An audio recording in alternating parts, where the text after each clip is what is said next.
Love is Just a Butterfly was one of your big hits. And why the logo for the butterfly? How did it come about? Well, I've always, since I was a little kid, loved butterflies. Due to this day, and they used to tell when I was little that how I would get so fascinated with the butterflies, and I would go out and I would start to chase them.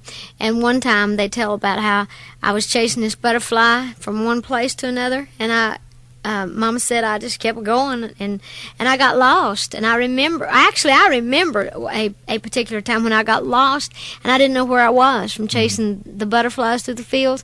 And the way I found my way home, we had this old cow. We always had milking cows, and they had a bell around the neck. And I found old Bessie, and I was scared, and I was crying. And I got a hold of old Bessie's cowbell, her neck, and she led me to the barn. And that's how they found me. They'd all been out looking for me and everything. So anyhow, but butterflies just are colorful. They're free. They seem harmless to me, and I guess that's why all children love a butterfly, because they're colorful and they go ever so lightly. But they just and then after I was grown, I wrote "Love Is Like a Butterfly" and it became a hit, and I still love them, and it's just become the logo. Going back through the years, I guess the quintessential Dolly Parton song that really exemplifies about what you're about, because you recorded it so many times, and I guess it says so many things to you at different periods in your life, was the song you wrote called, which has become almost a career song, signature song, "I Will Always Love You." You want to know how that story came to be? Yeah. I tell this in my show, too. That song is very important to me. When I was working with Porter, I spent 7 years with Porter, and it was 7 of the worst and best years of my life. It was a great period of growth for me. But we didn't get along real well a lot of times, because like all creative people, we had our differences.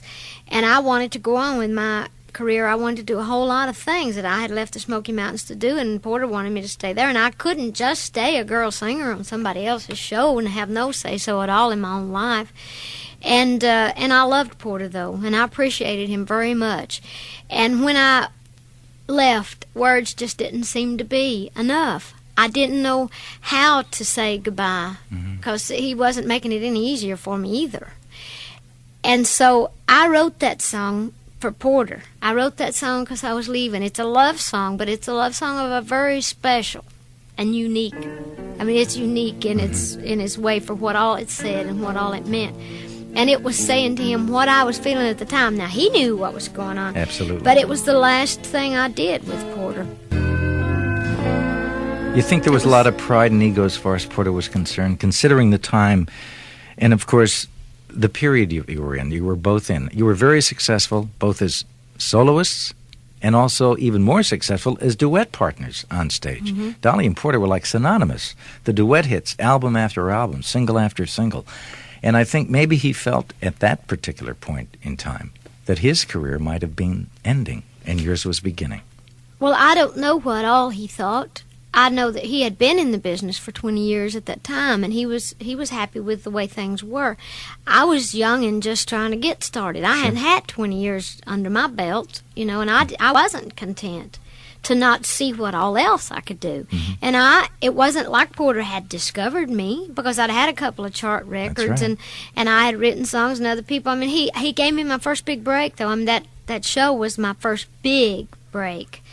But I worked very hard. I contributed a great deal to that, too. And I wanted Porter to be involved. I wanted different producers. I wanted to stay in the show and have producers, and I wanted to have a manager. See, I'd never had a manager. Right. Porter would not allow me to have any of those things, and it became more frustrating to me.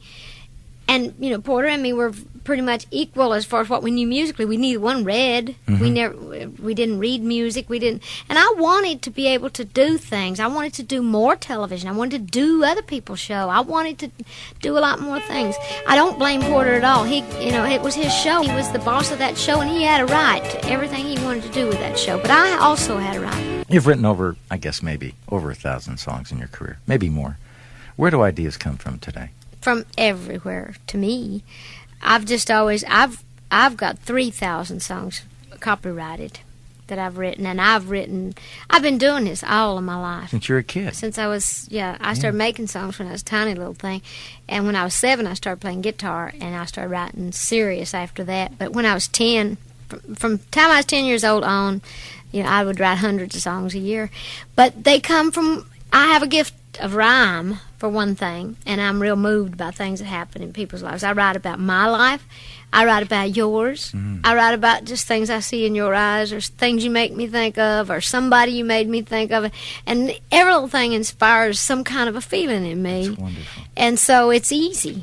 As long as there's life, there's things to write about. And although they say every story's been told, everybody has their own way of telling it. Sure. You know, you tell it a little different. But I write a lot about what I feel and what I go through. It's therapy for me, too. That's great. Cheaper than a shrink. It sure is. But you can make enough money to pay for one if you really needed one. Yeah. Islands in the Stream turned out to be one of the most successful collaborations musically across the board that any song or any two artists could ever have together. You know, it's amazing how that song, we've only had one hit record together. We did a song called Real Love, but it wasn't a hit. It played, but it wasn't a hit. But we built a whole career on one song, and it wasn't just a song. Oh, that was a fabulous song. I never get tired of singing that song. But it was just, what it really did was just brought me and Kenny together. And it's our personalities together that have made us people just think we've been together all our lives. And we can just fill a house, anywhere in the United States. People love Kenny and Dolly together. Yeah. We love Kenny and Dolly together. And it's like the kind of thing you think, well, are we doing right by doing so many things together? We did the Christmas thing, we did the Christmas album.